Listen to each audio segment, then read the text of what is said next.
Very distinguished ladies and gentlemen, it is indeed an atmosphere to thank God for what He has done and celebrate His faithfulness upon our lives, most especially for the rain that we have witnessed.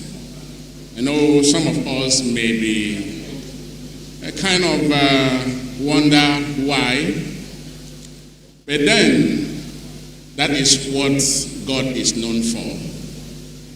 He can give us rain, can give us sun, can give us the moon or the star at a particular time He wishes to.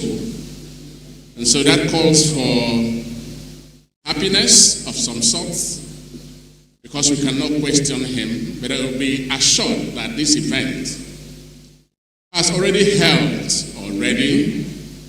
We just have 1 hour to declare it a success. Therefore, let me celebrate your presence here. Let me celebrate your coming. Let me cheer you up. A very warm afternoon to you. And welcome to our Citadel of Learning at Great University of Uyo, that is widely known and celebrated in scholarship, in publication, in sports, in vocation, in community service and development, in research also. We are ranked amongst equals, and of course one of the very best in South, and one of the most respected in Nigeria. And so thank you so very much for coming. In a short while, we shall witness the procession of this university, the Vice Chancellor, the inaugural lecturer, and of course, Senate members of this university shall process into this arena. And so this is the venue.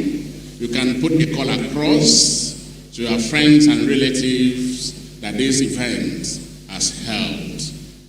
And then let me also announce that the center here holds for only Senate members of this university, and the front row, by my right, is reserved for the family, members of the inaugural lecturer, and of course relatives.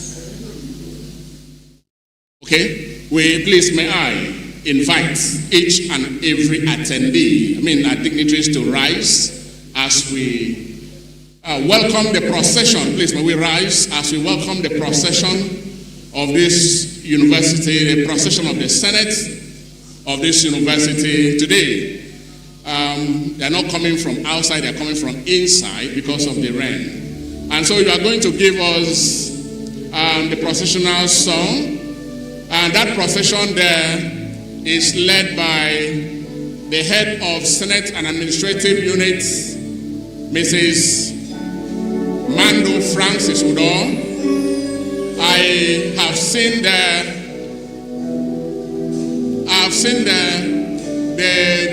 Dean of, it's very far, the Dean of Professor Emmanuel Abudu, the Dean of Basic Clinicals. Yes, I have seen okay.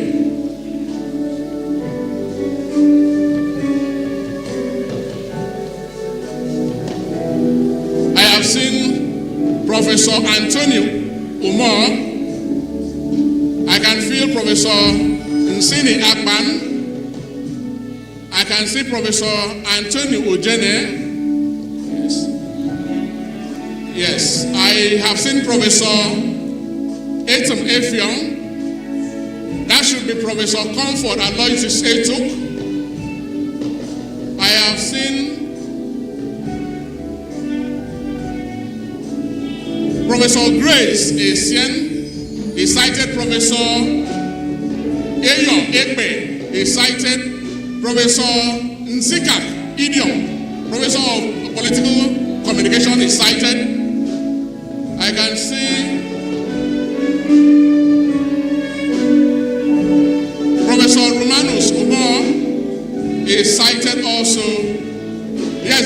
Provost is cited, College of Health Sciences, Professor Emem-Abasi Eduwem. Professor Edede Peters is cited also. Coming from this angle is really difficult, but I'm trying to make justice to that. Professor Imabong Akpan, former Dean of Education, is also cited. Professor Biola Ekerete is cited there. It is the Senate procession into the 1,000th TETFund Auditorium of this university, venue for the 139th Inaugural Lecture of Aggressive Citadel Academic Excellence that is very well reputed, very well known, very well celebrated. Professor Emem-Abasi, former Commissioner, Science and Technology. Professor Anefiok Ukomi, Chief of Staff to the Vice Chancellor, is also cited. Professor Felicia Ebu is cited. Professor Emmanuel Akpabio is also cited there in the lines of procession. Yes, we have best friends. We have caring, award-winning tutors. Dr. Joy Eduwem is cited. Yes, head of department, Psychological Foundations of Education. You're welcome. Director of Semicon, I want to believe is the one, Professor Uyo Main Robson Eto. You are cited. Can that be Professor Emem-Abasi, former Commissioner, Economic Development? I want to believe so. You are the one. Thank you very much. I can feel your utmost presence. Dr. Uyo Main Fabian, Head of Department, Medical Lab Science, is also cited. Beautiful people, handsome people, best friends, intellectuals, people of no mean repute. This university can only afford but the very, very best. I can cite the Director of Biomedical Research and Innovation, Professor Olajide Akinjokula. Yes, you're welcome to this event, amongst others that may not be duly cited and seen because of the distance there. Thank you very much for coming. Thank you very much for coming. The next batch of procession is the management of this university, and that is led by the university librarian, Dr.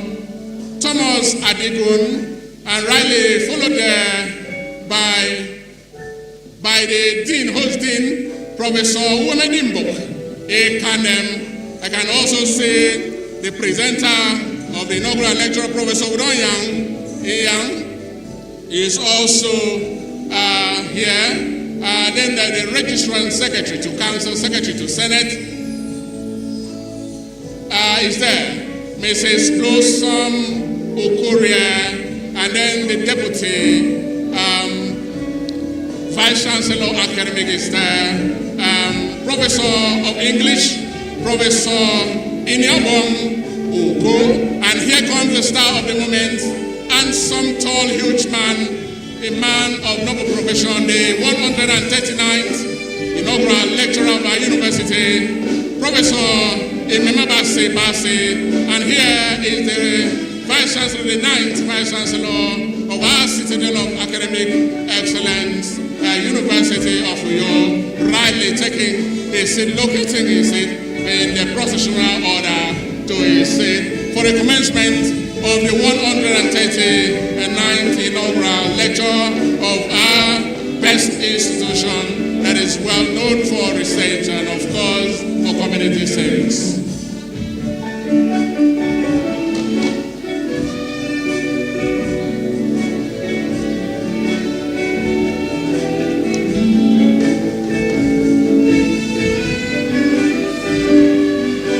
are taking their seats.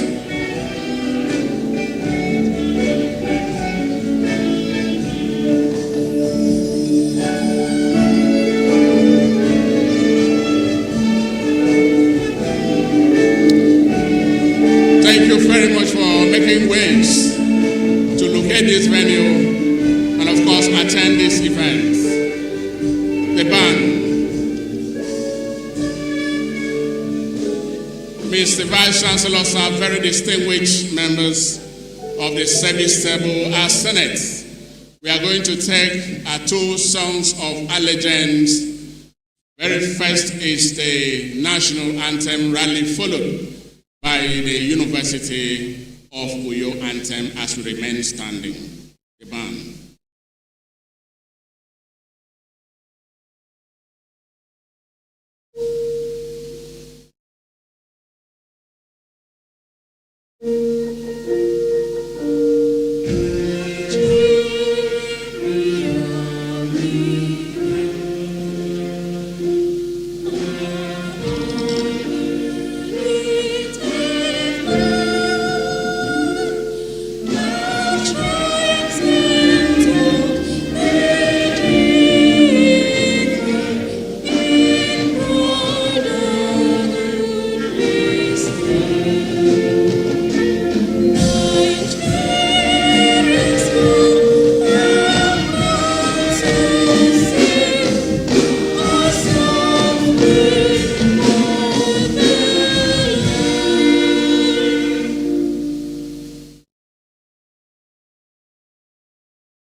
Very distinguished ladies and gentlemen, while we remain standing, it's my pleasure to invite the host dean, Faculty of Clinical Sciences, Professor Uyo Main, to please offer an opening prayer at this 139th Inaugural Lecture.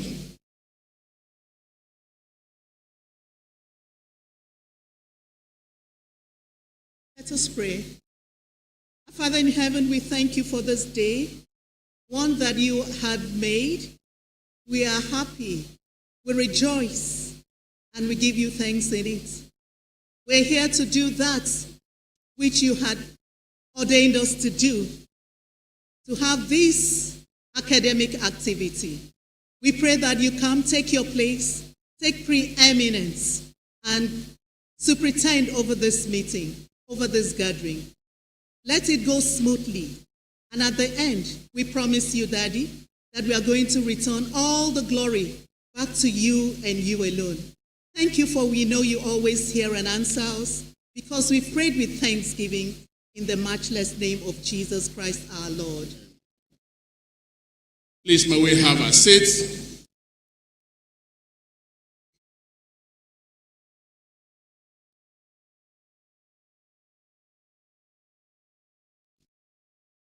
The Vice Chancellor of this university, who sits today as a culture of this university to preside over this event, the 139th Inaugural Lecture of our university.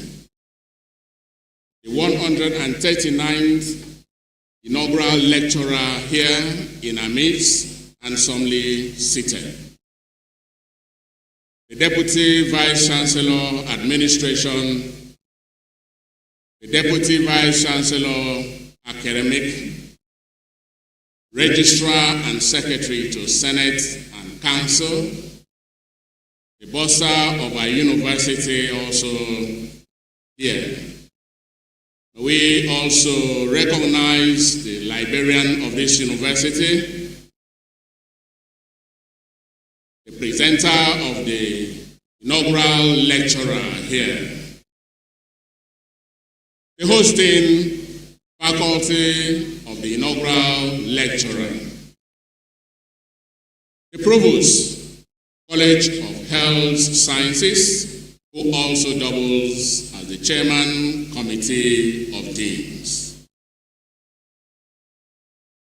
the vice chancellors, rectors, and principal officers from sister institutions, former vice chancellors and principal officers from the University of Uyo, members of the 10th Governing Council of this great university here present, Dean of Faculties, Dean of Postgraduate School, Dean of Student Affairs, professors who are the lawmakers of our great university, directors of academic, directorate, research centers, institutes, and schools, head of both academic and administrative departments as well as units, chairman,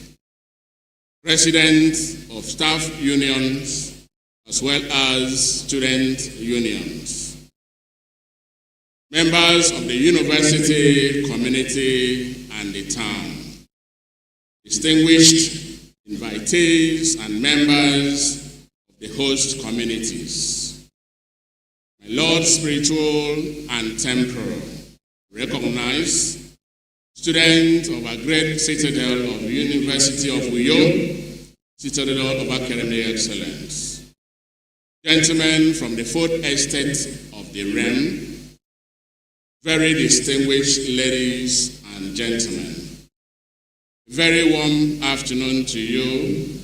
Welcome to our great citadel of learning, the University of Uyo, a pride of place, a hub and destination for our children and natives. This is a culture and, of course, a professional lecture.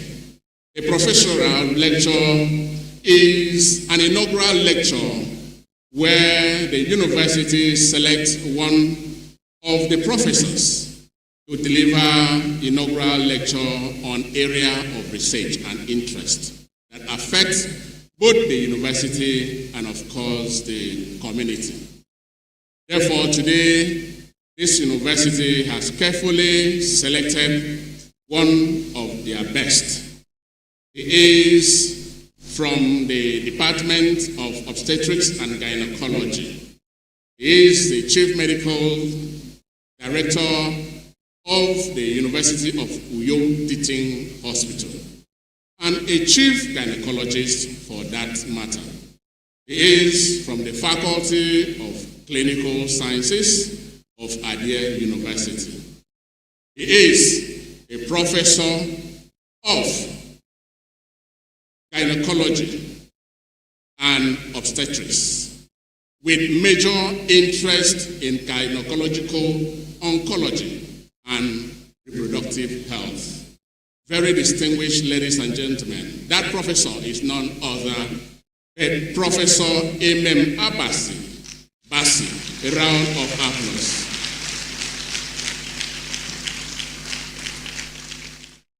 Professor Bassey shall be delivering his lecture on the topic, A Lifetime of Wellness, Advancing Women's Health through Clinical Excellence, Policy, and Leadership.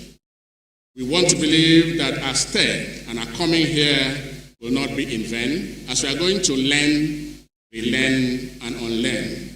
On this note, very distinguished ladies and gentlemen, give yourself a resounding round of applause for coming.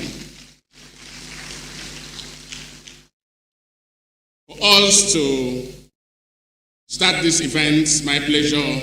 Please take 5 minutes of your time to acknowledge the presence of the management that are constituted by the authorities of this university and other few members that are here. Very first, I start with the chairman on this occasion, the 9th Vice Chancellor of this university, that is loved and celebrated by his ingenuity and, of course, innovation. He is the Professor of Monetary Economics and Development. He himself, the 73rd Inaugural Lecturer of this university. Ladies and gentlemen, please give it up for Professor Christopher Eko.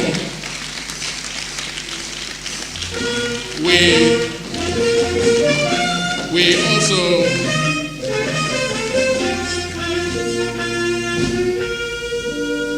thank you very much. We also have the Deputy Vice Chancellor Academic that is here, Professor of English, the 52nd Inaugural Lecturer of this university, Professor Ini Opon. Please celebrate her. Thank you very much. We also have here the Registrar, Secretary to Senate and Secretary to Council of this university, a woman of God, Mrs. Blossom Okorie. Please celebrate her. Then we have here in our midst a university librarian, Dr. Thomas Adigu, celebrating please. Then we have the 100, the star of the moment, the 139th Inaugural Lecturer of this university, Professor Emem-Abasi, Bassey. Then we have the presenter of the inaugural lecturer, Professor Umoya.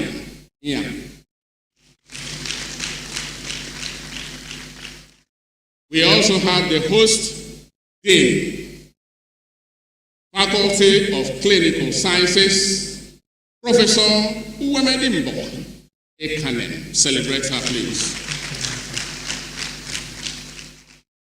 Very distinguished ladies and gentlemen, we have former vice chancellors well seated at this occasion. First is the man that delivered the 9th inaugural lecture of this university, Professor of Economics, the only emeritus professor that we have. Emeritus Professor Akpan Hogan Eko.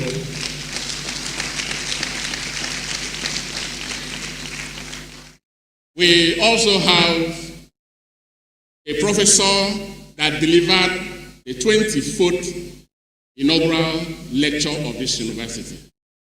He is the pioneer distinguished professor of this university, professor of law himself. He is the 7th Vice Chancellor of this university, distinguished Professor Enefio Essien, celebrating. Then we have the Professor of Farming Systems and Agronomy. He is the 111th inaugural lecturer of this university. He held swear as the 8th Vice Chancellor of this university. Very distinguished ladies and gentlemen, Professor Ndawuro Okpabio Ndayo. We have here the founder of Top Faith University, himself an unequal scholar, Dr. Emmanuel Abraham. We have Professor of Histology, Professor Marcos Asukwo. Celebrate him, please.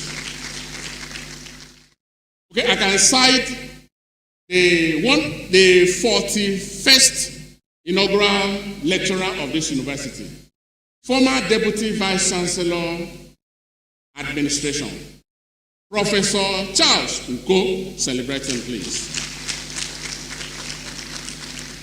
Let me celebrate and acknowledge all the deans, directors, and of course, heads of department that constitute our Senate. But let me use as a point of contact the 135th inaugural lecturer of this university, Professor of Radiology, Provost, College of Health Sciences, who doubles as Dean Committee, Chairman Committee of Deans, Professor Gynaecology, Edu, to acknowledge them, celebrating. Mr. Chairman, sir, very distinguished ladies and gentlemen, before I hang my boots, I can cite, beautifully seated, the wife of the 139th inaugural lecturer of this university. From information available, she's a consultant. She's here, the wife of this man, Dr. Afion Emem-Abasi. A round of applause. Then we have the handsome son there, David Emem-Abasi. Celebrate him, please. I can cite Joshua Emem-Abasi. Celebrate him, please. And Esther Emem-Abasi. Celebrate her, please. Mr. Vice Chancellor, sir, we have other relatives that are here.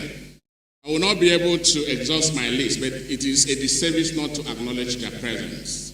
Obawan Ekaite Bassey, Bashubong's stepmother. Please celebrate her wherever she's seated.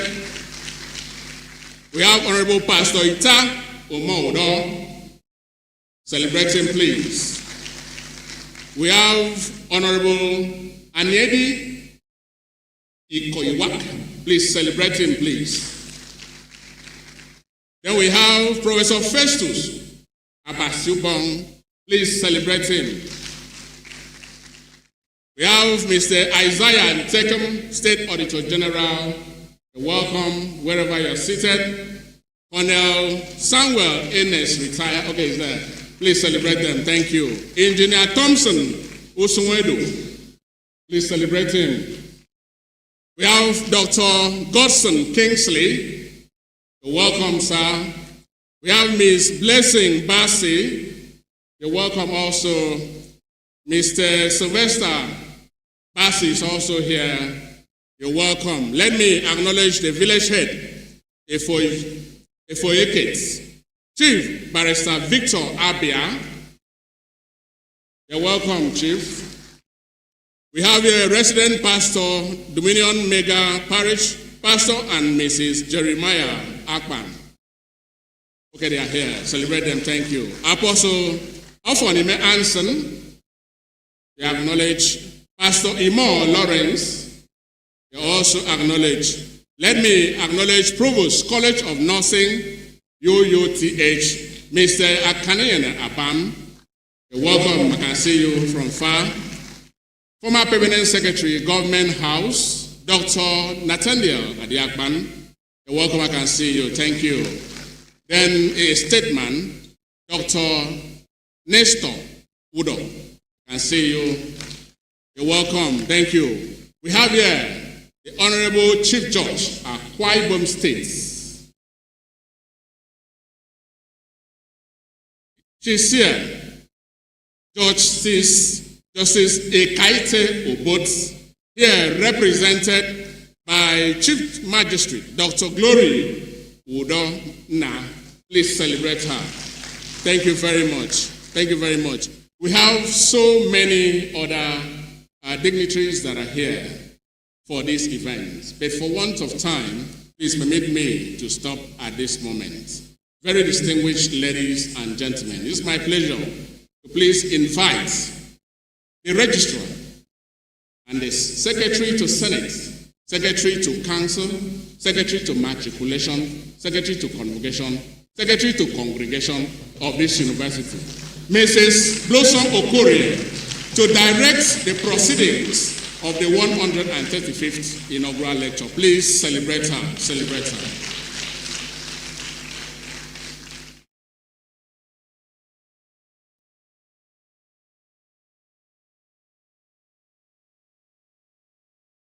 Thank you, the moderator, the chairman, the vice chancellor,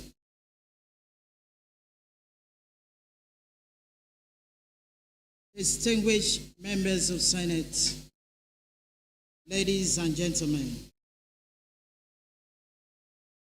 It is my great pleasure on behalf of the university to warmly welcome you to this special academic gathering, the 139th Inaugural Lecture of the university. Today, we are privileged to listen to an accomplished scholar, a clinician and leader, Professor Emem-Abasi.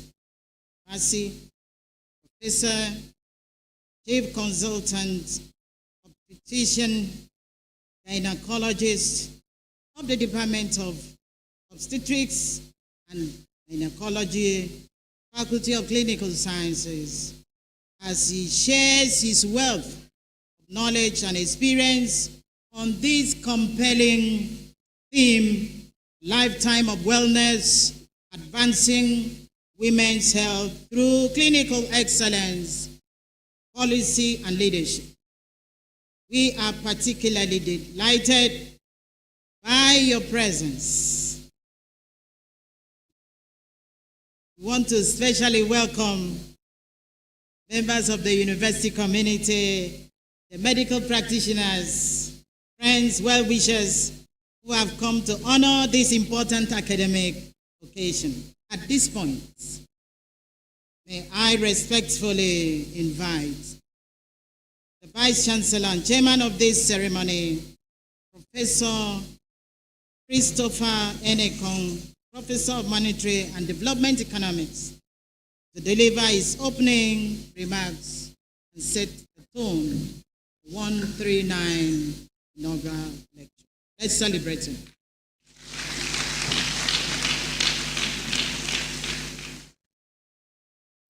Thank you very much, sir. This academy, all members of management,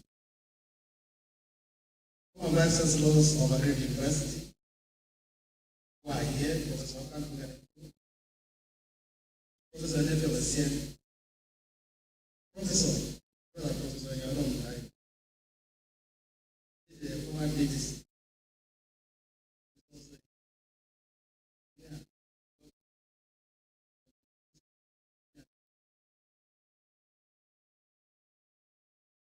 Ladies and gentlemen, students of our university, great Nigerian students, we are here answer. I thank you all for keeping this culture of inaugural lecture in this university. All stakeholders have kept the culture. Lecturer, the council. When I announced this lecture 2 weeks ago, I especially invited women to make the most of the crowd because of the topic I saw. But today, the men are more in the assembly, meaning the men came home for their wives, girl children, and sisters, a testimony of their huge presence. So, let us therefore sit and listen to the lecture together. You may later school me on what I didn't hear well. Thank you. God bless you. Welcome.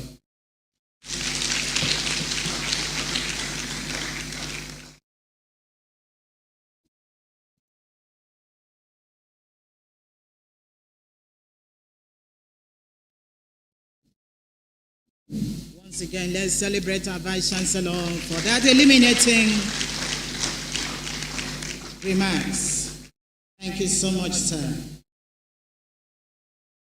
Mr. Vice Chancellor, distinguished ladies and gentlemen, we know that every inaugural lecture provides an opportunity to celebrate the academic journey, professional and clinical achievements, scholarly contributions of the lecturer. It is my pleasure to invite Professor Doyen Clement Young to read the citation of the inaugural. Let's celebrate him.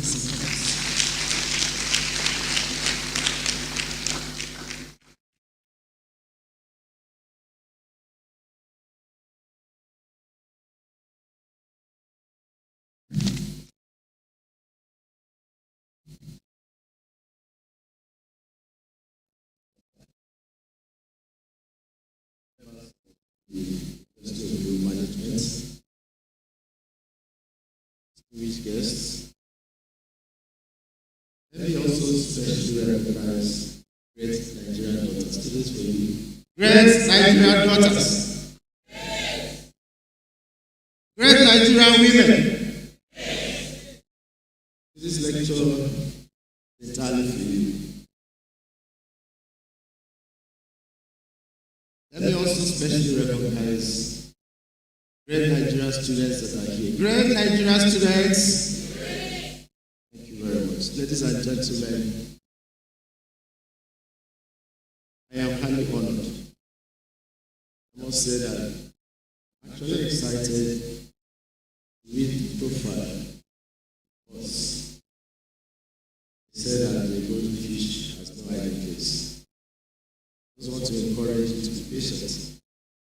I have a whole lot to talk about here. I request 139th Inaugural lecture to step forward to the lecture.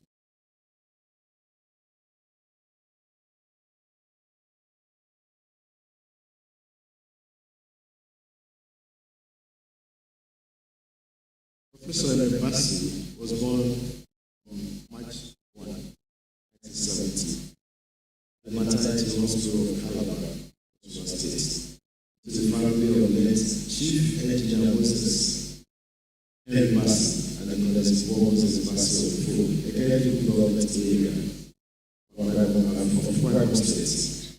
He was born to a Christian home where moral values are displayed. He was instilled into him.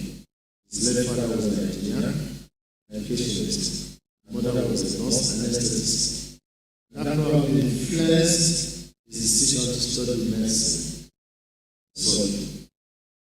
Education. His academic journey began in 1974 when he was enrolled at the Hillside International School in Calabar, where he distinguished himself early and was on the national merit list in 1980 Federal College Entrance Examination. He said, King's College Lagos, for his secondary education and successfully obtained his West African School certificate in 1985. He was admitted to study medicine and surgery in the University of Benin, Nigeria in 1986, where he obtained his MBBS degree in 1993. He also went further to postgraduate studies at the West African College of Surgeons, Faculty of Obstetrics and Gynaecology, where he was certified in 1993. So Bassey holds a diploma in health systems management from Galilee International Management Institute, Israel. That was given in 2011. Also has a master public health and health systems management from the University of Liverpool, United Kingdom in 2019. He holds a master of business administration and public health management from the University of Bulgaria, United Kingdom in 2022. Also has a certificate in leadership for managing healthcare executives from the Harvard TH and School of Public Health. He is currently completing an executive certificate in healthcare leadership from Harvard University.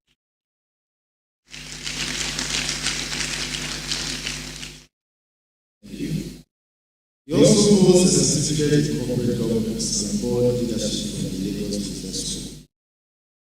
Was a recipient of travel to training fellowship of the International Federation of Obstetrics and Gynaecology FIGO in 2006 on maternal mortality reduction. He was also a recipient of FIGO award again in 2009 when he was sent to the University of Cape Town and Shaw Hospital in Cape Town, South Africa, where he was attached to a gynecological oncology unit. He also had a training fellowship at the University of Bassey in Egypt in 2007, where he trained in gynecological endoscopy. He was also awarded a travel to training fellowship of the International Stillbirth Alliance West Midlands Perinatal Institute, Birmingham, UK in 2007. And recently participated in an international training program on enhancing the management capabilities of primary healthcare institutions in developing countries in Beijing, China, organized by the Academy of International Business Officials, AIPO, in September 2025. About his work life, he began his career as a house officer as usual in the University of Calabar Teaching Hospital. 1993, did his national service at the State Hospital in Oyo State, 1995. And on completion of the NYC, served as a medical officer at Hannah Foundation Clinic in Calabar, Cross River State. Up to 1997, he was appointed a senior house officer in the Department of Anesthesia, University of Calabar Teaching Hospital, Calabar, in September 1997. Following success at the primary fellowship examinations of the West African College of Surgeons, Faculty of Obstetrics and Gynaecology, he was appointed a registrar in the Department of Obstetrics and Gynaecology at the University of Calabar Teaching Hospital, 1998, and he completed that training in minimum possible time of 5 years in April 2003.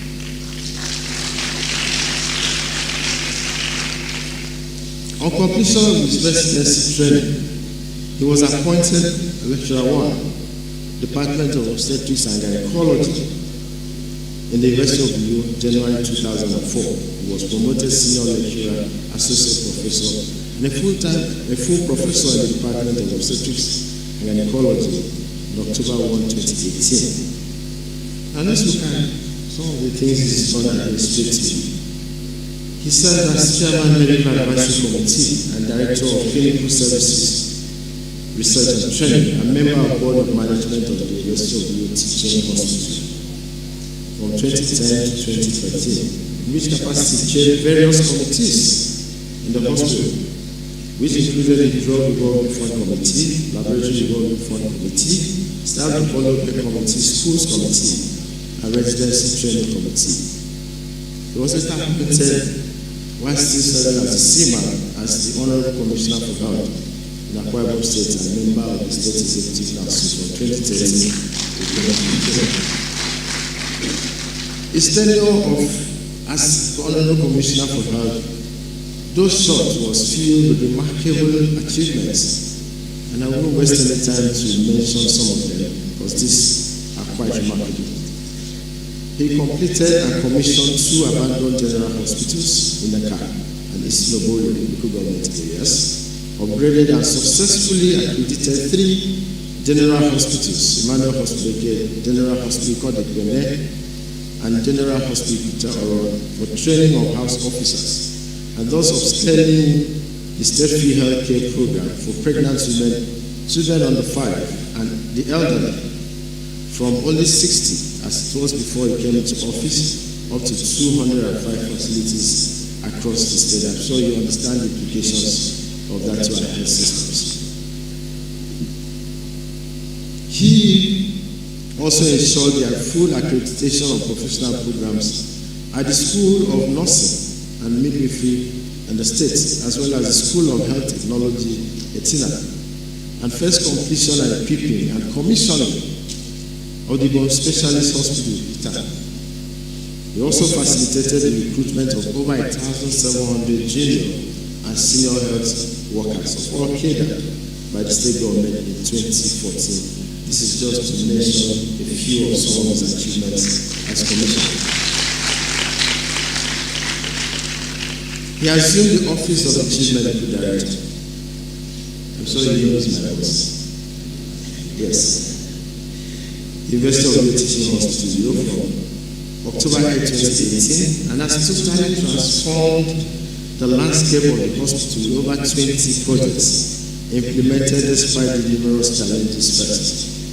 In fact, we call it Mr. Infrastructure. Please put your hands together. He was also the chairman of Committee of Chief Medical Directors of Federal Tertiary Health Institutions from April 2023 until December 2025. And then with this position, he used to attract over 25 billion capital budgetary allocation to the University of the Teaching Hospital. Membership of professional bodies. Professor Bassey is a member and fellow of many professional bodies. He's a member of the Nigerian Medical Association, fellow of West African College of Surgeons, member of Medical and Dental Consultants Association of Nigeria, member of Society of Obstetrics and Gynaecology of Nigeria, a fellow of the Institute of Corporate Administrators of Nigeria, and fellow of the International College of Surgeons. He's also an associate member of the Royal College of Obstetrics and Gynaecology in the UK, and of course the trustee of the Nigerian Cancer Society. You can see the numerous awards. I have to mention many of them because we need to understand the man that is standing before you. Professor Emem-Abasi is a recipient of numerous awards and distinctions, some of which include Prize for Remarkable Academic Progress, King's College Lagos in 1981, Certificate of Honor and Service awarded by the National Institution of Resident Doctors of Nigeria in 2001, International Fellowship Award of the International Federation of Obstetrics and Gynaecology, FIGO, 2007 Report to Perinatal Institute, UK, and International Student Alliance Fellowship Body Award. In 2008, he was awarded the Fellow of the International College of Surgeons. You must understand that he too is a big philanthropist and donor. He is a Paul Harris Fellow of the Rotary International since 2013.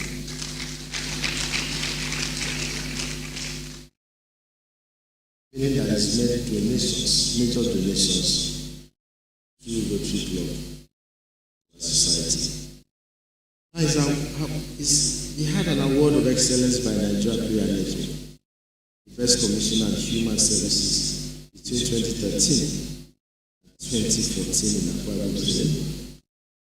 It's a man of prayer. Now you can see all the numerous awards there. Let me mention here, because this is very important and dear to his heart.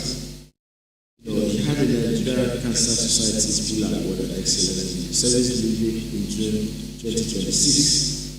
Might interest you to also know Professor Emem-Abasi is a recipient of chieftaincy titles. He is the Bishop of Eke. That was awarded in 2024. And it's a DKO of Omaru Abo in Enugu State. I hope you understand the meaning of that. I don't have much time, but I told you. Contributions to training and mentorship. But that means a strong man, a strong professional man. for the people of Enugu State. It goes beyond the state of Akwa Ibom State. Professor Emem-Abasi was one of the pioneer clinical lecturers of the College of Health Sciences, University of Uyo. In the absence of clinical students, he opted to lecture anatomy of the pelvis and perineum to the preclinical students, which he did for 3 years without receiving any pay. He has been actively involved in residency training in the Department of Obstetrics and Gynaecology, the UUTH, and no less than 30 of his residents have since become specialists in the field of obstetrics and gynaecology. That's a lot of contribution to human resources for health. He has over 65 publications in both local and international journals and has participated in a number of multi-center international research collaborations. He's just completing a book on women's health with the title Lifetime of Wellness, a comprehensive guide to women's health from conception to old age, from which the title of this inaugural lecture is drawn. Professor Bassey has attended and presented numerous papers, scientific and professional conferences. He has taken part in writing several technical reports, which you can see on the screen. He also participated in national, state, and community service. I want to mention a few, some of which that he has presented and hosted. He's a host of the Health World, a health information and education program on the AKBC TV from 2005 to 2010.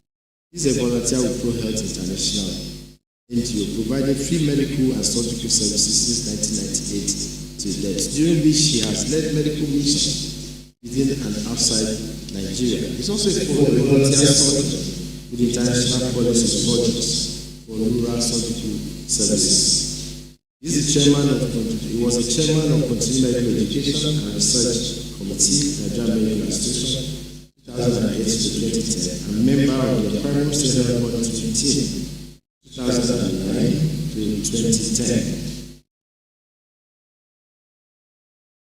I need to mention here that he has contributed in most many resources development in Akwa Ibom State. Was chairman,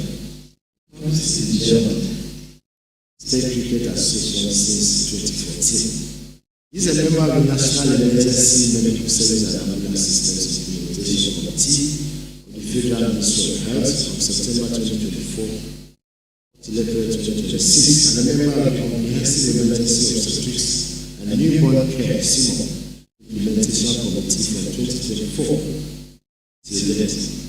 I need to also mention that he is a member of the Board of Excellence Community Education and Welfare Scheme, ECUS, the trustee of the Nigerian Cancer Society, the chairman of the advisory board of the Global Institute for Global Health Research and Development.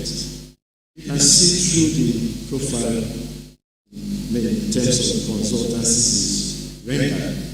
I need to mention here as a consultant to management sciences for health, for development of monitoring and supervision guidelines, training guidelines, participants and trainers manual for the USAID funded engagement of TBS for increased PMTCT uptake and improved maternal, newborn, and child health services in Akwa Ibom State since 2015.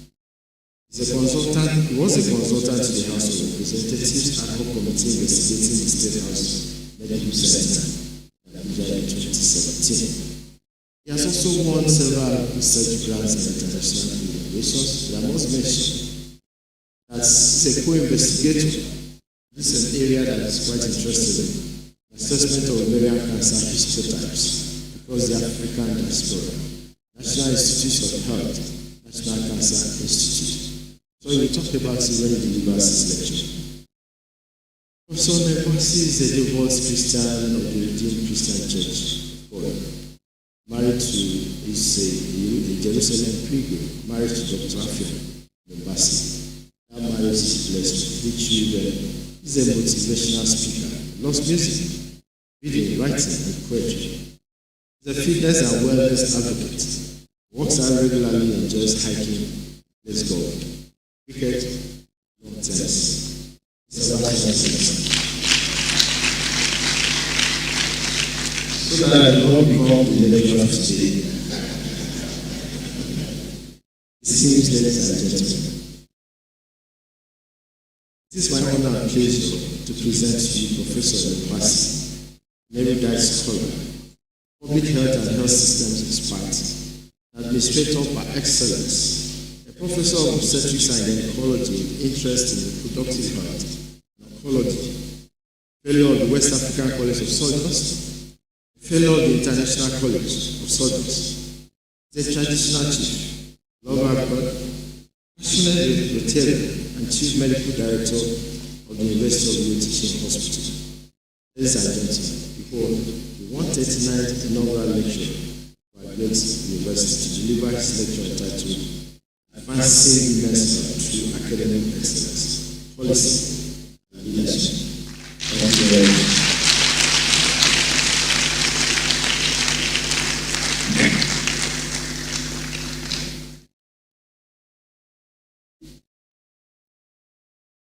Vice Chancellor, sir, members of the university management, distinguished ladies and gentlemen. This lecture is dedicated to the glory of the Almighty God, Alpha and Omega, the giver of life, the fountain of wisdom, and the sustainer of my destiny. By His amazing grace, unfailing mercy, and boundless faithfulness, every step of my journey has been ordered, every mountain surmounted, every achievement made possible. For Him and through Him and to Him are all things, and to whom be glory forever. It's also dedicated to my parents. My late father wanted nothing more than for me to be a professor. I'm happy I live to see that. No parents, Chief Moses Emem-Abasi and Nicholas Bassey, whose unvarying love, godly upbringing, discipline, sacrifice, and steadfast belief in the transforming power of education laid the firm foundation upon which my life and career has been built. Though they now rest in glory, their enduring legacy continues to illuminate my path and inspire every accomplishment.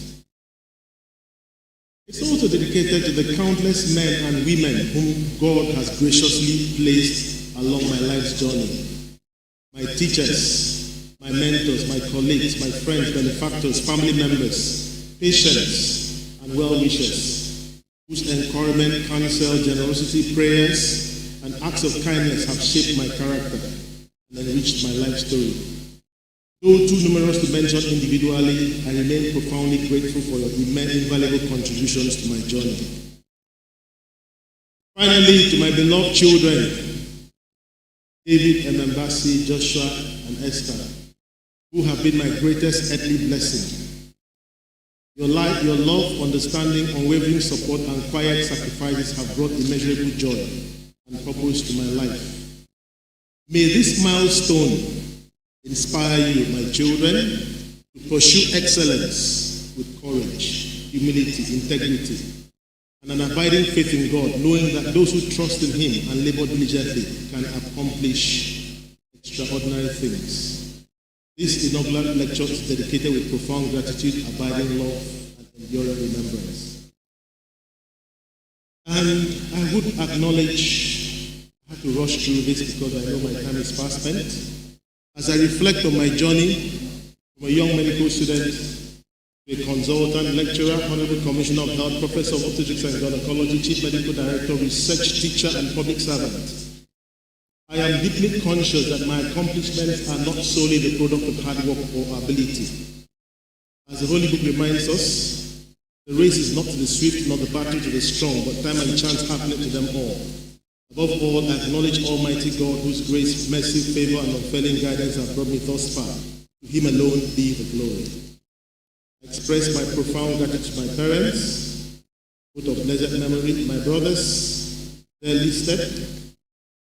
My gratitude goes to my primary school teachers. I fondly remember Mrs. Rosemary Remedy-Moore, an English lady who spoke ethnic language and encouraged us. I also acknowledge my secondary school teachers in King's College, Lagos, especially my PKC principal, King's College, who is now late, Mr. Bebulam. The fear of PKC was the beginning of wisdom. My appreciation also goes to my teachers in the medical school, too numerous to mention. I appreciate my colleagues and friends from the university. Professor Philip Abiodo, Department of Pediatrics, was hard on me, but he made me a better student. And today, he's one of my biggest cheerleaders and he's still mentoring me. I appreciate him going absentia. I'm sure he's watching online. I appreciate my colleagues and friends from the class of 92, fondly called the elite class. We were the elite class. One of them is here, seated there. Thank you for being a major part of my life story and the fellowship we still share after so many years. I'm a product of very many mentors, very many. Acknowledged in no particular order, late Professor Etetima Sukwo. I would say he was the finest surgeon I've ever met. And I'm sure he'll be proud of me today. Professor Eddie Ekanem, Professor Muri, Professor Itam Hogan, who treated me like a son. Right now, he's a Muri Munene of the foot. He would have not been here, but he did not bring on the paramount of his domain, without preparation. So I did not attempt it. Acknowledge all other lecturers and teachers who provide. They are all here. Acknowledge Professor J.J. Ali, the pioneer provost of the College of Health Sciences, and my father-in-law who facilitated my movement and employment. I did not want to come to you. They made me. I was virtually forced to come, and I'm happy I was forced to come. Acknowledge other medical giants who have mentored me, Professor Ed Bieta, Professor Etemesien, senior colleagues in the University of Ibadan. I used to go leave Calabar and go and stay with them in Ibadan. Professor Lesomi, Professor Mibodun, mentored me. My pastors, they are listed. One of them is here, Pastor Jerry Kamarapan. Appreciate you and acknowledge you. Appreciate my consultants, my colleagues at the Department of Obstetrics and Gynaecology, the nurses, consultants, residents, especially the pioneer consultants I met on ground.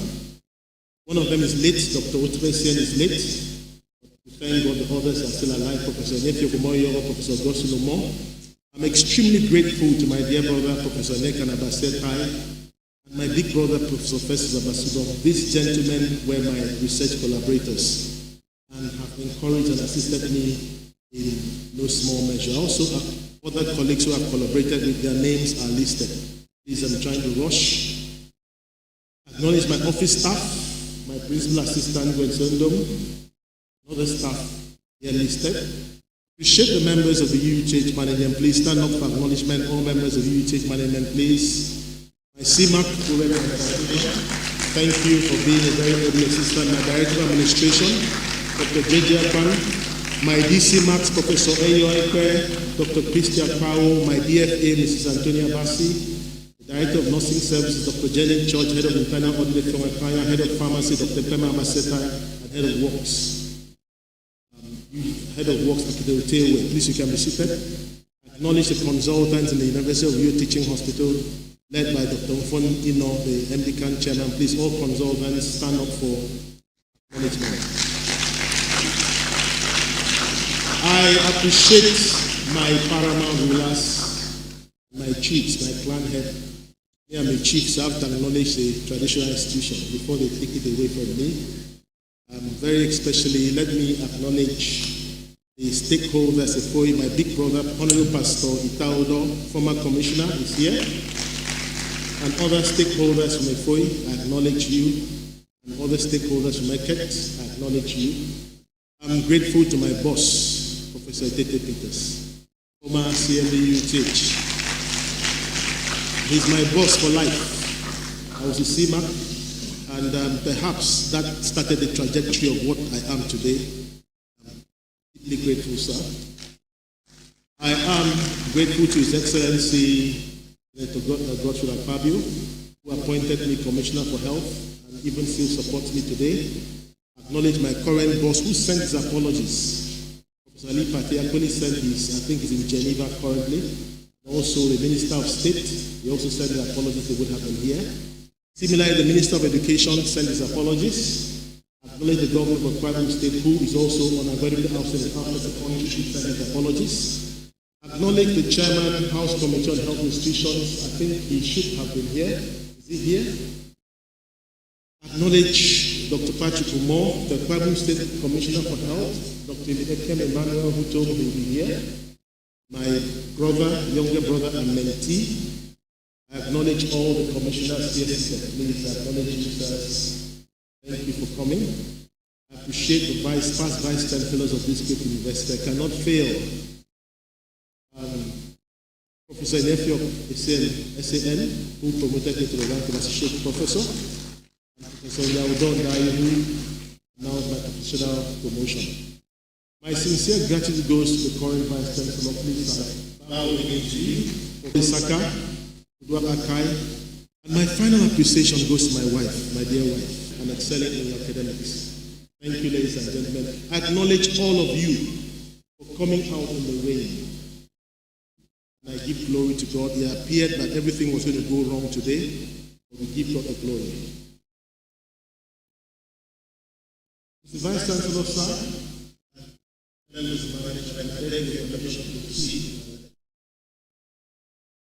that's the topic, a lifetime of wellness, advancing women's health through clinical excellence, policy, and leadership. When I stand before you today to deliver my inaugural lecture titled The Lifetime of Wellness, Advancing Women's Health Through Clinical Excellence, Policy, and Leadership, this lecture represents not merely an academic obligation that every professor should come and do, but a culmination of decades of learning, service, leadership, and reflection.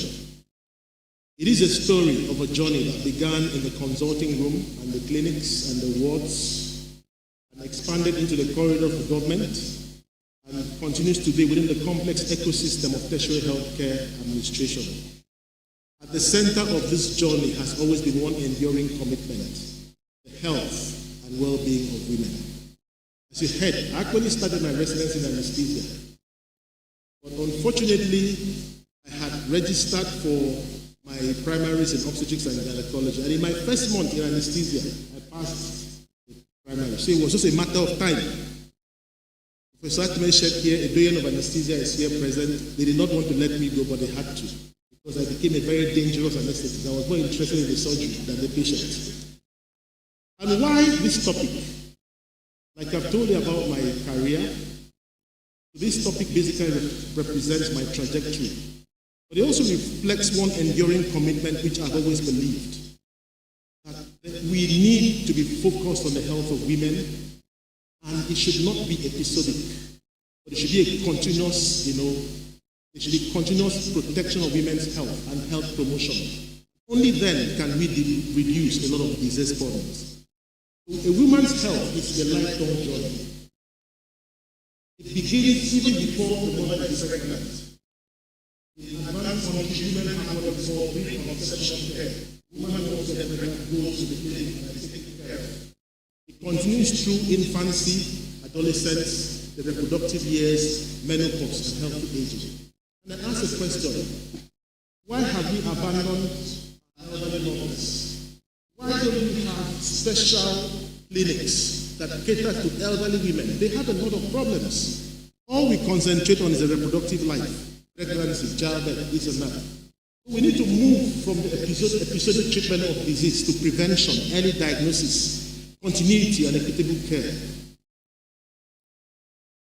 The concept of wellness, I will just say one or two things here, and conscious of time. The World Health Organization defines health as a complete state of physical, mental, social well-being, and not merely the absence of disease and infirmity. That definition was in 1948, and I think that definition should be changed. That definition, but rather, let's talk about wellness. Wellness is a dynamic, lifelong process whereby individuals consciously pursue optimal physical, mental, emotional, and social well-being. It reflects the active expression of health and recognizes that every decision made across the lifespan has the potential to enjoy myself, and I found myself in the ICU. That's when I now realized that I needed to make some very conscious choices. And for those who know me, I have lost about 11 kilograms, and I'm healthier than I was 10 years ago, and that's wellness. So my message is that if health is a destination, We all opt to be healthy, isn't it? Wellness is a journey. So if you don't get the journey right, you can never get to the right destination. The social determinants of health, education, nutrition, income, environment, foreign policy, and transformational leadership influences the health across the successive stages of a woman's life. Early clinical excellence generates evidence, protects the individual woman. While policy creates an enabling environment, leadership provides vision, coordination, accountability, and implementation of that policy. These are three mutually reinforcing pillars. This is why does the life course matter? What I need to say is that we have interventions. Interventions at any point, especially earlier on, affects the future of a woman's development. Now, let's talk about adolescent reproductive health. We've talked about the continuum. You need to start even when this child.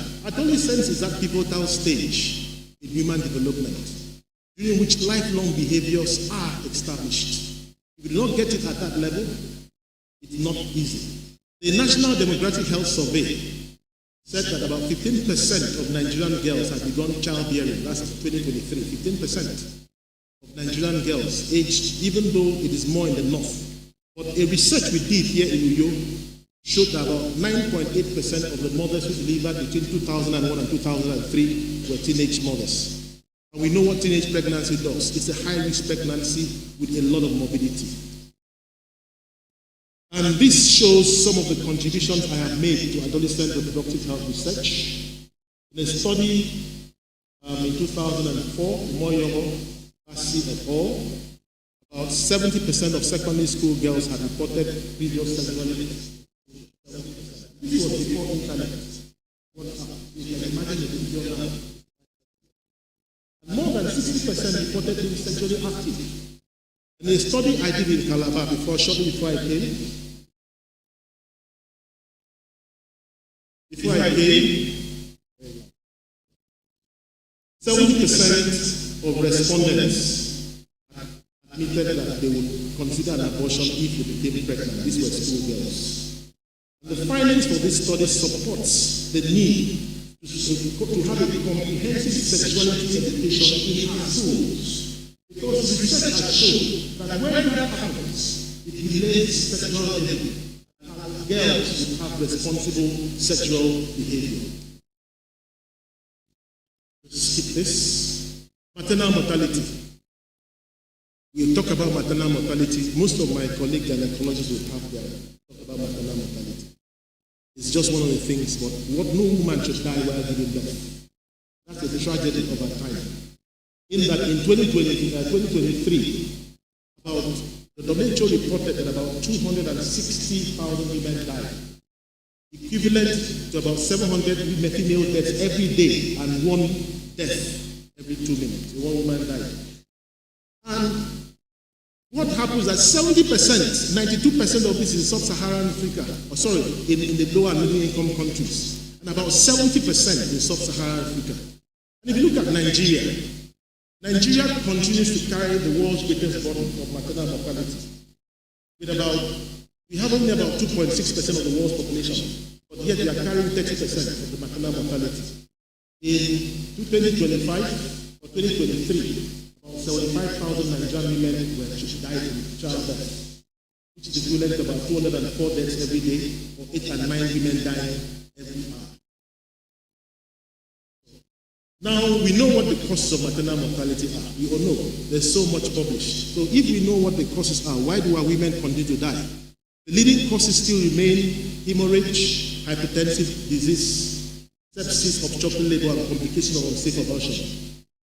What has happened, my years in clinical practice has repeatedly demonstrated that women rarely die because effective treatments are unavailable. Rather, they die because those treatments arrive too late.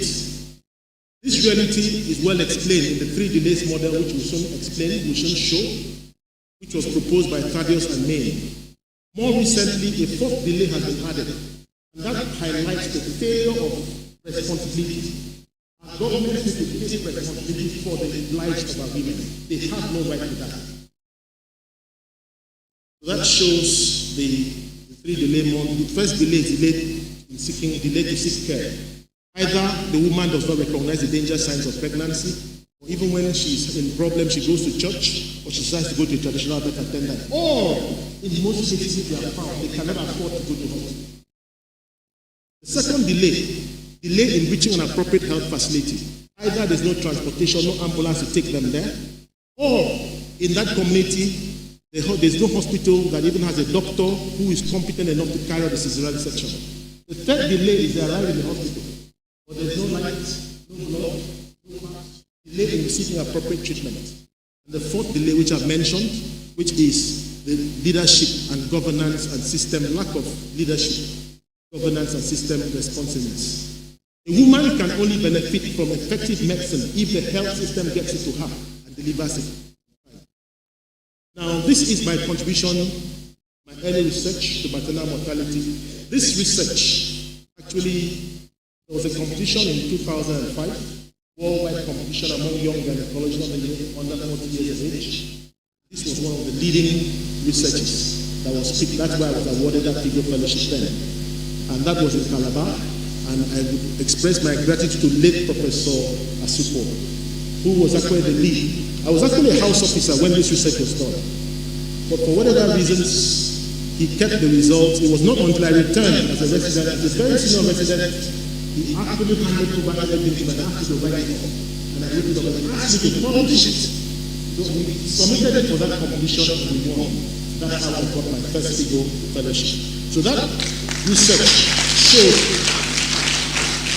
that very modest investments in emergency obstetric capacity produce large reductions in case fatality rate. You could see 81.9% reduction in obstetric hemorrhage, 80.5% in obstetrical labor, rupture ratio 74%. So these findings demonstrated that mortality is preventable when health systems are equipped to provide timely emergency obstetric care. Now, this is a game changer. We talked about the 3 delays. We now have a new government policy known as the Comprehensive Emergency Obstetric and Newborn Care and the National Emergency Medical Service and Ambulance Service. I've had the privilege of sitting in the policy-making bodies for this implementation nationally, sitting in that body, and also University of Uyo Teaching Hospital was also the pilot site for both of them. And I will tell you, I stand here to say that no pregnant woman has died in the University of Uyo Teaching Hospital this year. No. Because when they bring them without zero problem. But because this program is running, we take care of them. Even though SIGMA are paying us tens of millions, but we are saving lives. So what we ask is that this should be expanded across virtually every secondary level hospital in this country. We can save the lives of our women if we do something about it. Now, I also talked about NEMSAS. NEMSAS addresses the second delay, the National Emergency Medical Service and Ambulance Service, whereby ambulances are being provided. I would appreciate the private state government for starting the NEMSAS. It's a step in the right direction. We just need to expand it. We have to get something ambulances, we need to talk about 200. Every ward should have an ambulance in this state.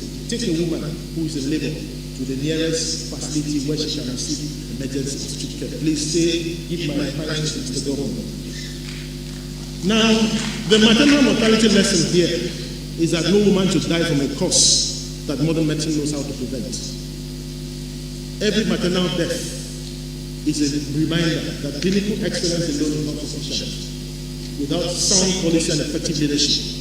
Conversely, every maternal life saved demonstrates what is possible when evidence-based medicine, responsive health systems, and committed leadership work together. Now, we now look at the burden of HIV and other infectious diseases in women. So much. What you need to know is that infection, HIV, and other infections is a significant cause of death among women and mortality and morbidity of women. And HIV, none of them causes more problems than HIV. We all know about HIV, so I will not waste time with HIV. My contributions to HIV research. At the University of Uyo Teaching Hospital, we documented an HIV prevalence of 6.6% among women who live in a hospital, highlighting the enormous burden. This was by Bassey was a lead author, I was the co-author. And these findings reinforce the urgent need for strengthened prevention and treatment. But the good story is that we can prevent mother-to-child transmission of HIV. And we did some studies again at the University of Uyo Teaching Hospital, Bassey et al. 2009 and 2013, which have contributed to this body of evidence demonstrating the effectiveness of PMTCC intervention. What we found was that where from Uyo, HIV, malaria, other sexually transmitted infections, you can see from HIV, we also looked at maternal placental malaria, looked at malaria in pregnancy. We looked at trichomoniasis vaginalis. We had a prevalence of 17% among women attending a gynecological clinic. Among antenatal women, we normally screen them for syphilis. And then when it was done outside, across 3 centers, we had 1.9%. These two findings correlate. There's really not much statistical difference between 2.2 and 1.98. So the story of HIV and other infectious diseases in women is ultimately one of hope. Development can transform seemingly insurmountable public health challenges into success stories. As researchers, as clinicians, researchers, and leaders, our responsibility extends beyond treating disease. It includes preventing illness, generating evidence, strengthening health systems, and ensuring that every woman has equitable access to quality health care throughout her life. This indeed is the essence of a lifetime of wellness. Now we look at infertility. Infertility is an enormous burden. I would say more than almost about 50% of the women who come to our gynae clinics are coming because of infertility. Enormous burden. There's a lot of stigma, social stigma attached to infertility. WHO says about 1 in 6 to the sperm production in men because of previous sexually transmitted infections. What it means is that you can prevent sexually transmitted infections in young people. The burden of infertility would be reduced. Now, this shows some of the studies that was done. The male factor is substantial, but it's overlooked. This study was done in 2007. Another one done by Professor Bassey. I wasn't a co-author, but I needed to illustrate that of 633 male partners studied in the University of Uyo Teaching Hospital, 633 of them had abnormal semen parameters, which means that they may have been the one responsible for the infertility. But we tend to overlook it and say it's a woman's problem. Ladies and gentlemen, infertility is a couple's problem. You need to investigate both the man and the woman. This just shows the women will clap.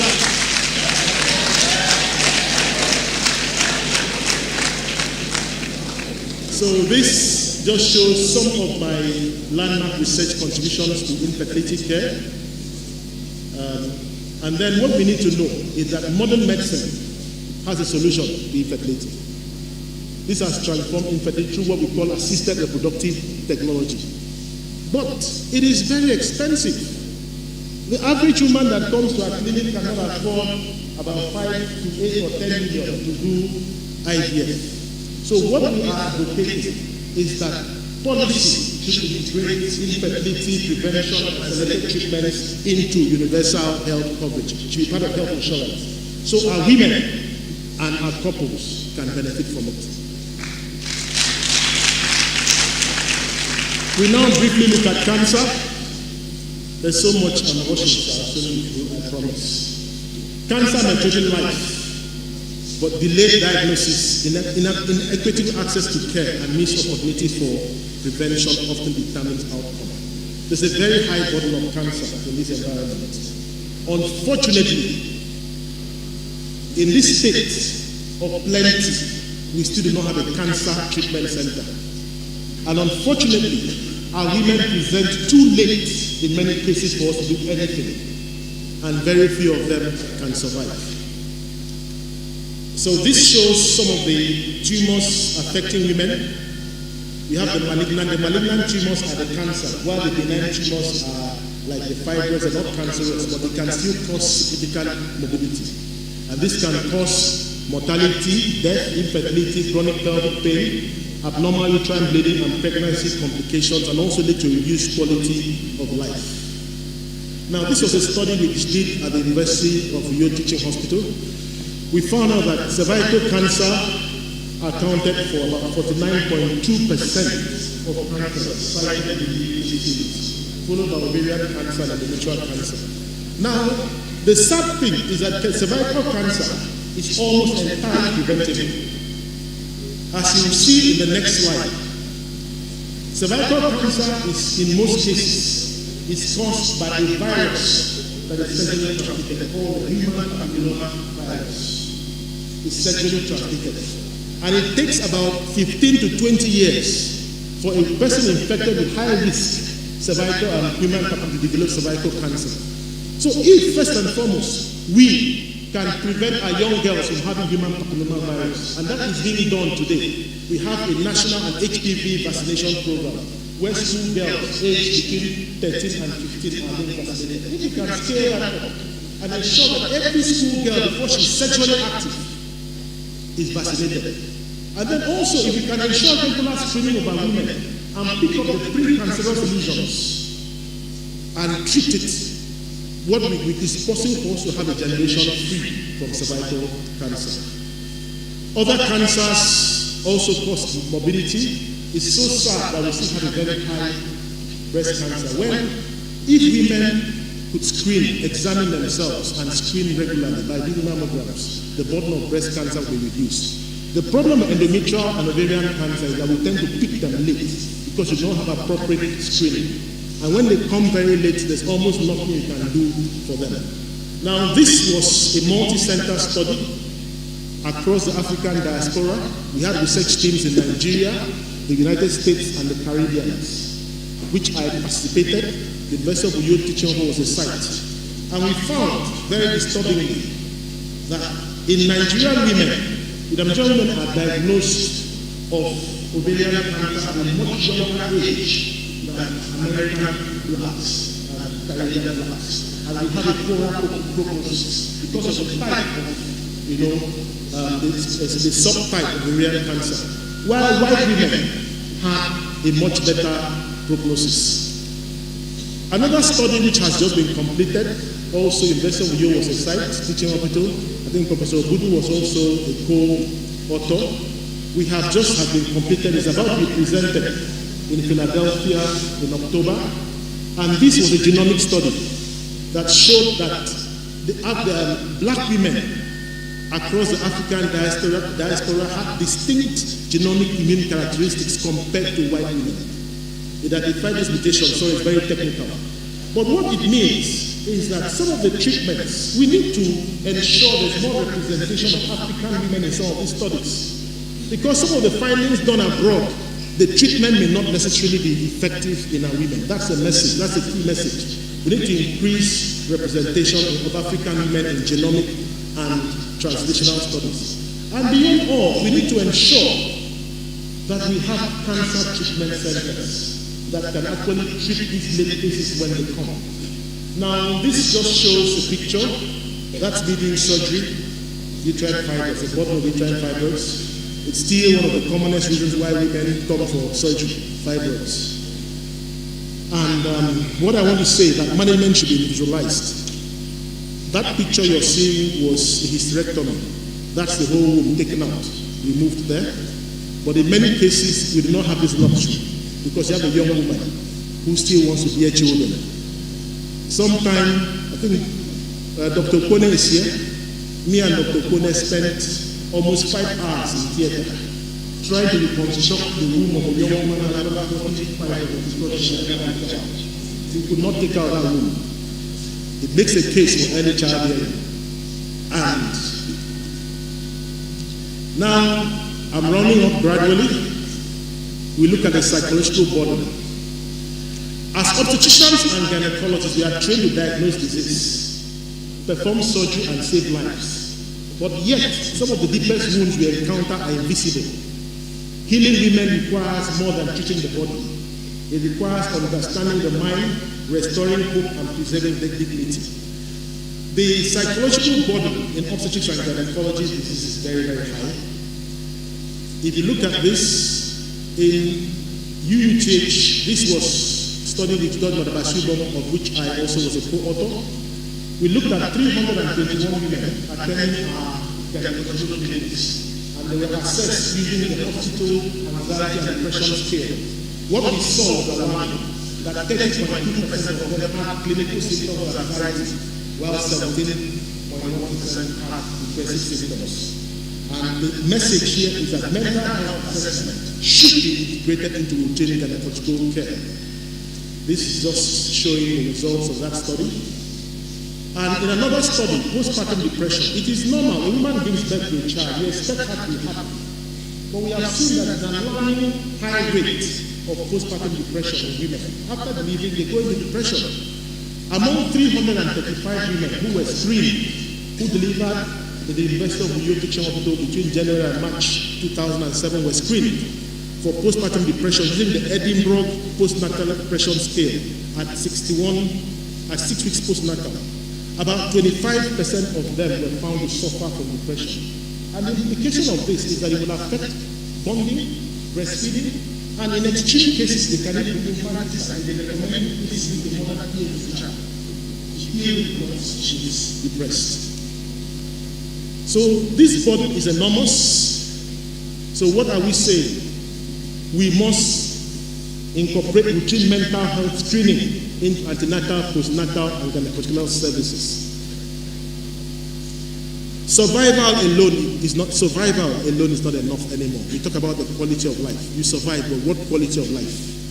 So clinical excellence, ladies and gentlemen, is not merely curing disease or performing successful procedures. It is restoring dignity, preserving hope, strengthening families, and enabling every human to achieve optimal physical, reproductive, emotional, and psychological well-being. This is the essence of our topic. So we're going into the other one, policy and leadership. Clinical excellence can save one patient, the best doctor can save only one patient at a time. But sound public policy has the potential to save millions. My professional journey as a clinician, academic, researcher, and health administrator has taught me that sustainable improvements in women's health occur when evidence is translated into policy and supported by effective leadership. The problem of Nigeria is that we have too many policies. I have been part of those policies, drafting those policies, both in my days as Honorable Commissioner and later on as Chairman Committee of CMDs. We have too many experts and too little implementation. I think we need to begin to think and move from policy formulation into policy implementation. I want to point out a particular policy which I think which has provided funding for primary health care and advancing universal health coverage. And like I mentioned before, the CMONC and the NEMSAS programs which have come into place. And what I would say is that my experience has reinforced one enduring lesson. The true measure of a health policy is not the quality of the document, but the life it transforms. Ultimately, clinical excellence generates evidence, and public policy creates the enabling environment and leadership converts policy into measurable health gains. The future of women's health in Nigeria therefore depends on moving from policy formulation to effective implementation, and from isolated interventions to an integrated life course approach to a lifetime of wellness. That may be going to be, or there are more than double policies. I just took some of the major ones from 1998 to 2003, and we're still having more and more. On the requirements of more places, I respectfully acknowledge you go on the policy links, Chairman House Committee of Health Institutions. And policy works when implementation closes the gap. For us to translate our policies into women's health outcome, there must be political commitment, first and foremost. A new government should not come and change that policy. There should be adequate financing. We should have strong health systems, quality clinical services. There should be accountability and monitoring, equitable access. This would lead to improved health outcomes. Policy documents do not save lives. It's the implementation of policies that does. I've already talked about NEMSAS and CMONC. So ladies and gentlemen, as I round up, please permit me to read this. These are my lessons from clinical practice, public service, and healthcare leadership. After almost 3 decades in obstetrics and gynecology has taught me that medicine is not merely about treating disease. Medicine is about science, compassion, and service to humanity. The labor ward has been one of my greatest classrooms, exposing me to the joy of safe motherhood and the tragedy of preventable maternal deaths. These experiences have shaped my philosophy for women's health. And 3 lessons stand out. The very first lesson is that prevention would always and always be better than cure. Many maternal deaths and gynecological disorders and cancers can be prevented through timely and appropriate intervention. I just talked about the HPV vaccination. If every school girl were vaccinated before she becomes sexually active, we can wipe that out, cervical cancer. The second is that access matters as much as expertise. The best medical care is of little value if women cannot reach it because of distance, because of poverty, distance, or inequitable services. And the third has cut off. The cut off my slide. My experience as Honorable Commissioner of Health has taught me that health outcomes are shaped not only in hospitals, but also by public policy and the wider social environment. We talked about the social determinants of health.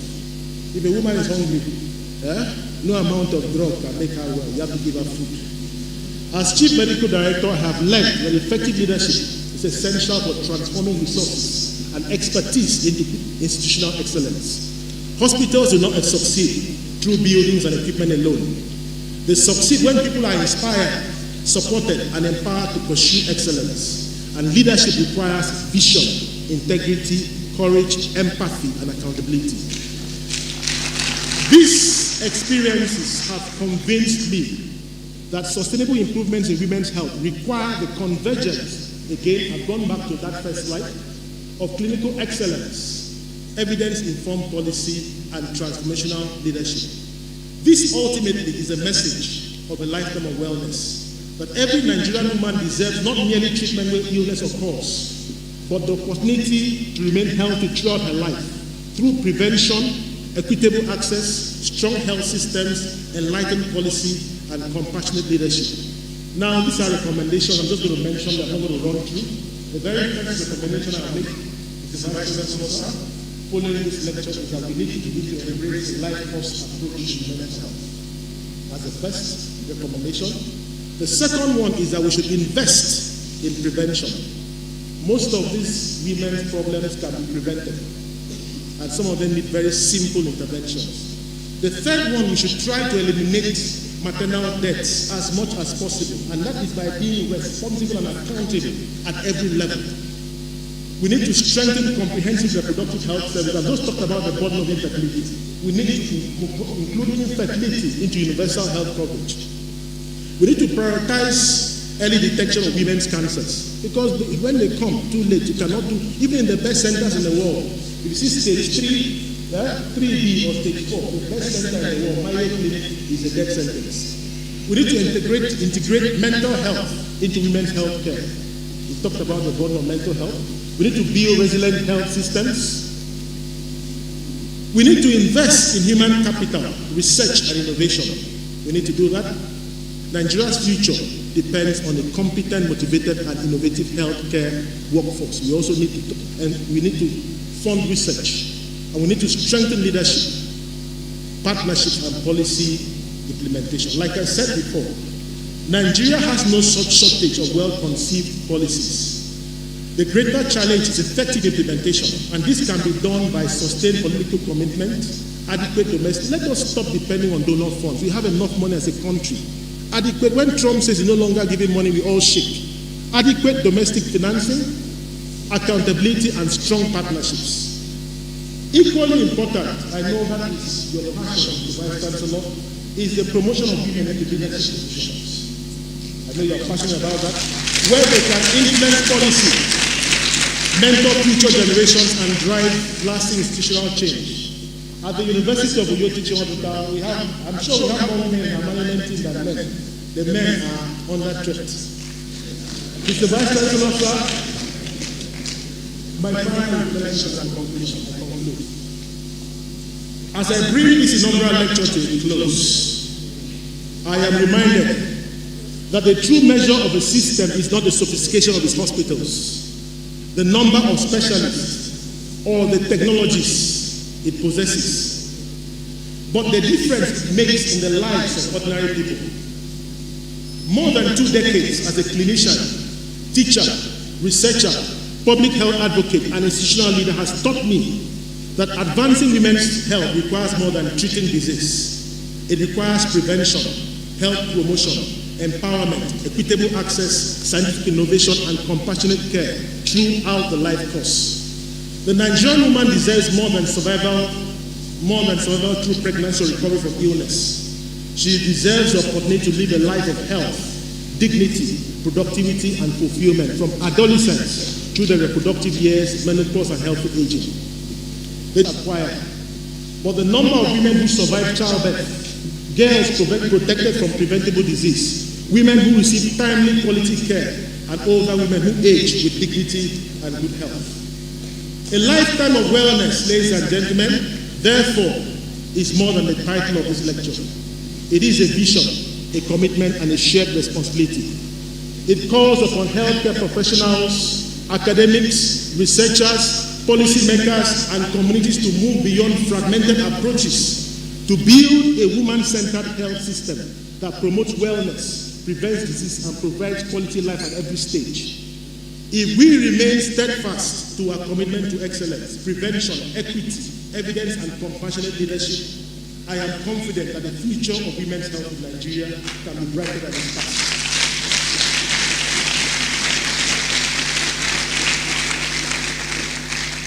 Our ultimate goal must be simple, not merely that Nigerian women survive, but they thrive throughout a lifetime of wellness. Thank you.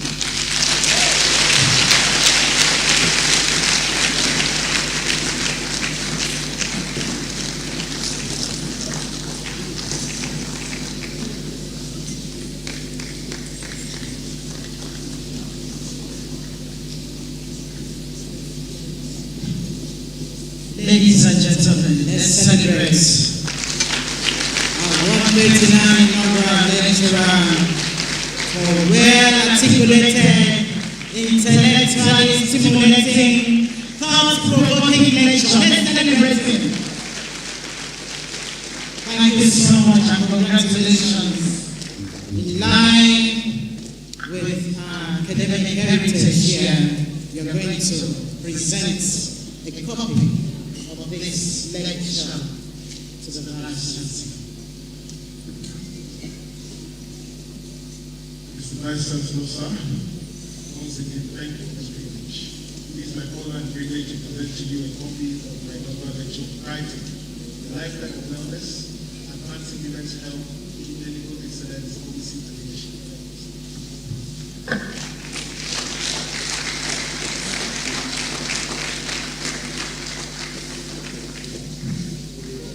Vice Chancellor will in turn present to our inaugural lecturer his memorable plaque.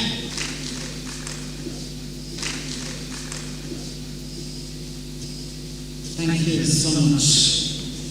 Let's celebrate once again. Thank you so much. Let's celebrate once again our Vice Chancellor as he comes up to make a few remarks on the lecture.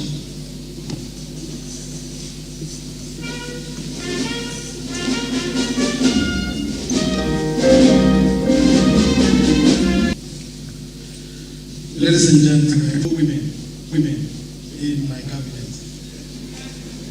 They are going to see more in my cabinet. They are going to see more. I want to challenge the men, because the women I have in my cabinet more than men. So I'm encouraging the women.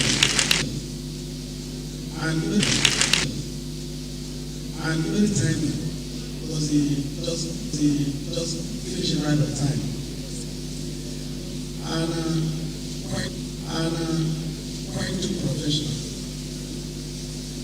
You, like I say, the things I did here will be impaired. The things I did here will be impaired.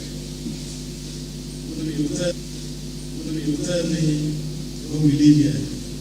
But today, the lecturer speaks, sparks, and spokes nobody asks the lecturer any question. What he professes is professoral. Professor, you're welcome. Things out of the lecture. That's enough to leave this problem at the board. Good. However, my lecturer,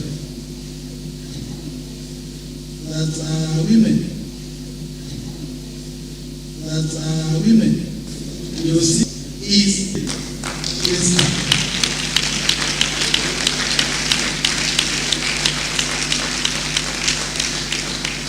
easy. Take about promising and good. We have in the next inaugural lecture, it would have been on the 27th of August, because that is council meeting on the 27th. We are moving this lecture for just a week. And also, we are invited on the 28th, the South Korean ambassador will speak in this hall from 12 o'clock on issues around agriculture. So we don't have the inaugural lecture on the 20th. Rather, the inaugural lecture will be on the 3rd of September 2026. And the lecturer will be Professor Sunday Bassey. Is he here? Please stand for introduction. He is a professor of family medicine in the Department of Family Medicine of our university.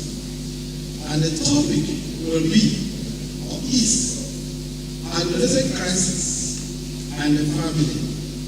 Navigating the paradox of a normalist society. Quite expectant. Well, welcome to this lecture on the 3rd of September. Let me say God bless us all as we sit together.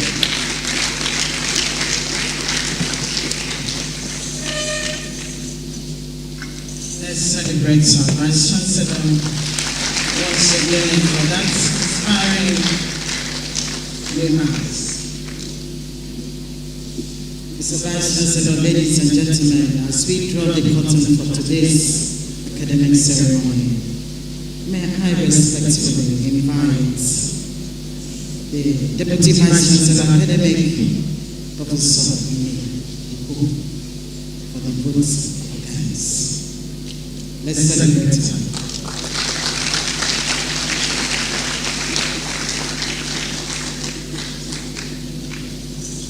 Vice Chancellor and Chairman of this inaugural lecture today, members of the University Management present here today, the inaugural lecturer, former Vice Chancellors, and former principal officers of this university and sister institutions,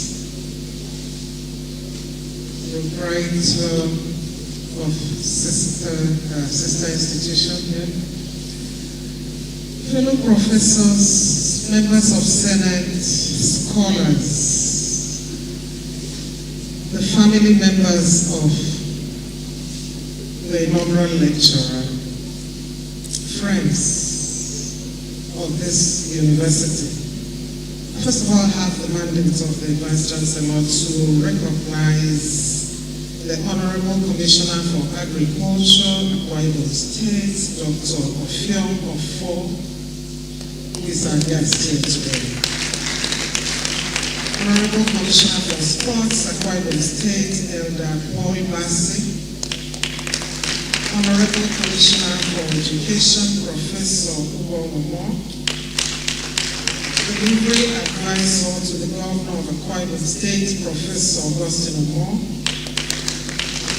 His Excellency, retired Air Commodore Sam Ewan, former military administrator of Nwaniba State.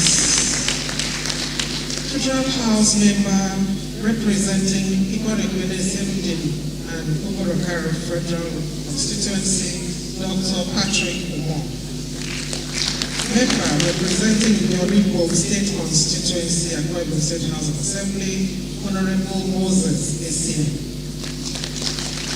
All the management staff of the University of Uyo Teaching Hospital, we are very happy to acknowledge you today and to thank you for making time to attend this event. And so, I have the pleasure to thank everybody who made time to come.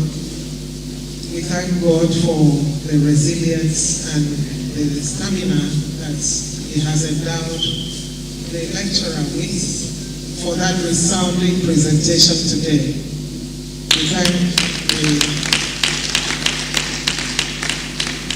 We thank the friends of the university who have come to support this event, and of course, all the medical doctors, retired, active, and others. We acknowledge you and thank you for making time. Thank you very much, and as we disperse, we know that we will reconverge to also enjoy another session in September.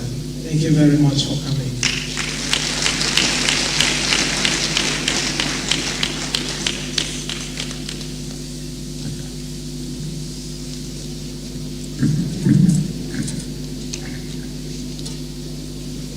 The Vice Chancellor, members of the management team, members of Senate, distinguished guests, ladies and gentlemen, as we bring today's event with a high intellectual value and significance to its conclusion, we shall collectively renew our unwavering allegiance and commitment to this citadel of learning, as well as our abiding fidelity to our beloved nation, as we re-echo this allegiance in the lyrics of our anthems.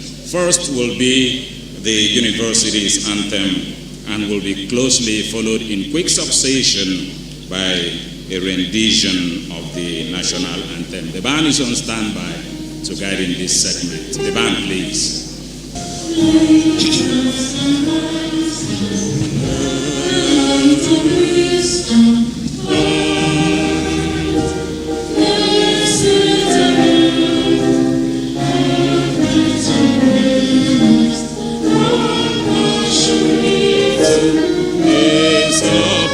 Pastor Jeremiah Akpan.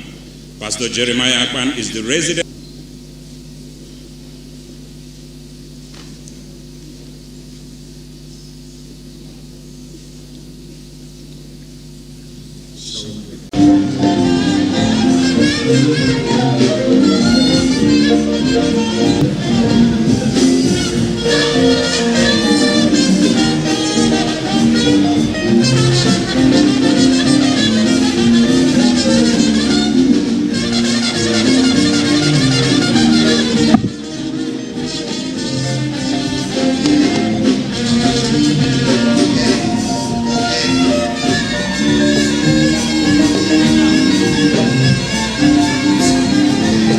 Thank you.